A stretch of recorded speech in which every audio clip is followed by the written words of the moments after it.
โอเคဒီနေ့ဗီဒီယိုလေးကတော့ကျွန်တော်တို့ boosting လုပ်တဲ့ခါမှာ target audience တွေကို AI ကိုအသုံးပြုပြီးတော့ဘယ်လိုရွေးရမလဲဆိုတာကိုပြောပြသွားမှာဖြစ်ပါတယ်။ဒါကြောင့်မို့ကျွန်တော် page tag ကိုအရင်သွားလိုက်ပါမယ်။ကျွန်တော် page tag ကိုရောက်ပြီဆိုလို့ရှိရင်ကျွန်တော်တို့ boost လုပ်ချင်တဲ့ post လေးကိုအရင်ရွေးလိုက်ပါမယ်။ဥပမာကျွန်တော်ကဒီ post လေးကို boost လုပ်ချင်တယ်ဆိုလို့ရှိရင်ကျွန်တော်ဒီမှာရှိတဲ့ content တွေကို symbol လေးကိုနှိပ်ပြီးတော့ကြည့်လိုက်ပါမယ်။ပြီးလို့ရှိရင်ကျွန်တော်ဒီမှာရှိတဲ့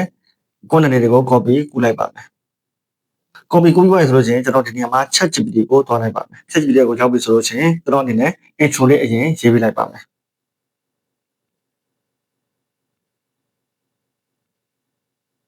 ဒီစာလေးကတော့ကျွန်တော်တင်တဲ့ကို Facebook မှာ boost လုပ်ချင်တဲ့ဆိုတဲ့အကြောင်းလေးကို ChatGPT ကိုအသိပေးတာဖြစ်ပါတယ်။ပြီးလို့ရှိရင်ကျွန်တော်ထိထိရောက်ရောက်ဆောင်းနိုင်စေရတဲ့ ChatGPT ကိုကျွန်တော်တို့က vote တစ်ခုပေးရမှာဖြစ်ပါတယ်။ဒါကတော့ကျွန်တော် Facebook မှာ boosting ပိုင်းနဲ့ပတ်သက်ပြီးတော့ကျွမ်းကျင်တဲ့သူတစ်ယောက်ဖြစ်ဒါသူ့ကိုအရင်ခံပေးရမှာဖြစ်ပါတယ်။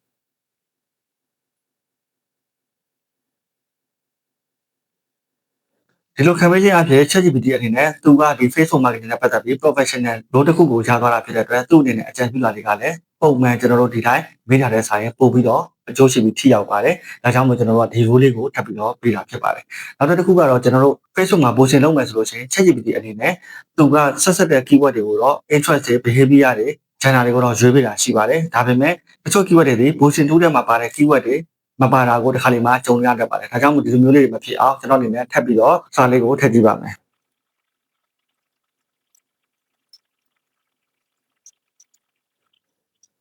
ဒီချက်လေးကတော့ကျွန်တော် boosting tool ထဲမှာပါတဲ့ keyword တွေကိုပဲကျွန်တော်ထည့်ပြီးတော့အကြံပြုရလို့ပြောတာဖြစ်ပါတယ်။မဆိုင်တဲ့ keyword တွေပါလာမယ်ဆိုလို့ရှိရင်တော့ကျွန်တော်တို့အနေနဲ့သုံးလို့လည်းရမှာမဟုတ်ပါဘူး။ဒါကြောင့်မို့ဒီလိုပုံစံလေးကိုကျွန်တော်ကသိသွားပြီဆိုလို့ရှိရင်လည်းဒီကိစ္စတွေမဟုတ်ဘဲနဲ့တခြားသောကိစ္စတွေမှာလည်းကျွန်တော်အခုလိုမျိုး ChatGPT ကိုပုံမေးနေတဲ့ကိစ္စနဲ့ပတ်သက်ပြီးတော့ professional role လေးတစ်ခုပေးလိုက်မယ်ပြီးလို့ရှိရင်ကျွန်တော်မေးနေတဲ့အကြောင်းအရာလေးကိုထည့်ပြီးမေးလိုက်မယ်ဆိုလို့ရှိရင်တော့ပိုကောင်းတဲ့ result လေးတွေရမှာဖြစ်ပါတယ်။ Okay ဒါလေးတွေထည့်ပြီးပါဆိုလို့ရှိရင်တော့ကျွန်တော်တို့ဒီအကြောင်းလေးနဲ့ပတ်သက်ပြီးတော့ဒါအရင်ဆုံးသူ့ကို intro လေးဆောင်ရလိုက်ပါမယ်။ဒါကြောင့်မလို့ကျွန်တော် enter ကိုနှိပ်လိုက်ပါမယ်။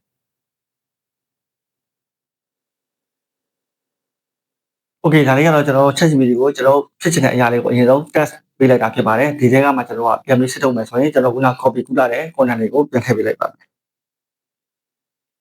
အဲ့တော့မှကျွန်တော်ဒီသင်တန်းအတွက်ထိရောက်မဲ့ target audience တွေကိုရွေးပါဆိုပြီးတော့ခိုင်းလိုက်ရုံပါပဲ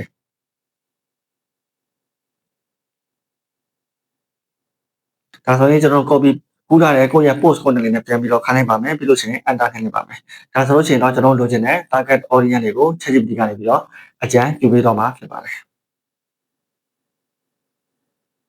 အဲ့တော့ Facebook ကနေပြီးတော့အရင်ဆုံးကျွန်တော်တို့ဒီမှာ interest ဆိုပြီးတော့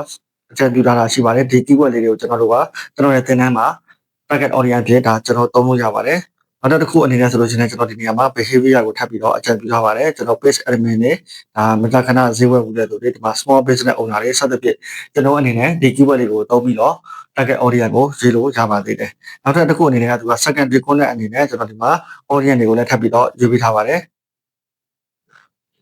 အဲ့တော့ကျွန်တော်တို့ကပထမဆုံး keyword ကိုကြည့်တဲ့အချိန်မှာကိုဒီနိုင်ငံနဲ့နည်းနည်းအနှမ်းဝေးရဆိုတဲ့ keyword မျိုးတွေ့တယ်ဆိုရင်တော့ကျွန်တော် secondary keyword ကိုကျွန်တော်ယူသုံးလို့ရပါတယ်အနည်းဆုံးကျွန်တော်တို့ဒီ keyword တွေကိုအနည်းဆုံး10ခုလောက်သုံးမယ်ဆိုရင်လည်းဒါကို